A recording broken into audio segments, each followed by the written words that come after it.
بغیر حب علی مدعا نہیں ملتا، بغیر حب علی مدعا نہیں ملتا، عبادتوں کا بھی ہرگز صلہ نہیں ملتا۔ خدا کے بندو سنو غور سے خدا کی قسم، جسے علی نہیں ملتے خدا نہیں ملتا۔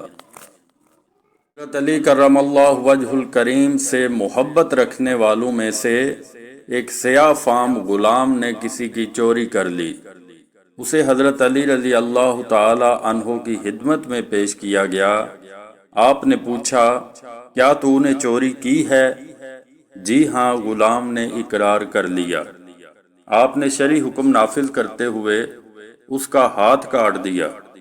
غلام عدالت سے واپس لوٹ رہا تھا کہ اسے سلمان فارسی اور ابن قرا رضی اللہ تعالی عنہما ملے اور پوچھا، یہ تیرا ہاتھ کس نے کاٹا ہے؟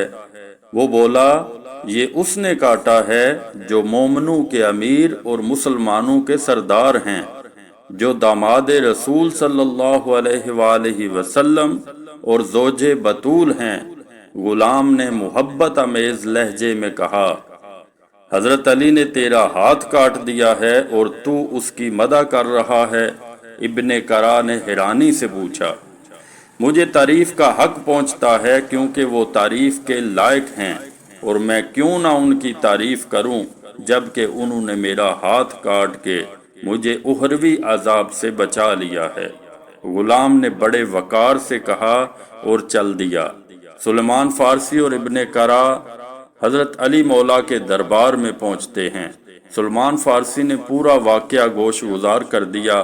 حضرت علی رضی اللہ تعالی عنہ نے غلام کو بلایا اور اس کے کٹے ہوئے ہاتھ کو کلائی کے ساتھ رکھ کر چادر سے ڈھانپ دیا اور دعا میں مشغول ہو گئے۔ پھر کیا تھا، آسمان سے ندا آئی، ارفع الرداء عن الید، ہاتھ سے چادر کو اٹھا دو۔ چادر اٹھائی گئی تو کیا دیکھتے ہیں کہ ہاتھ یوں سلامت ہے، یوں صحیح سلامت ہے جیسے کبھی کٹا ہی نہیں گیا تھا۔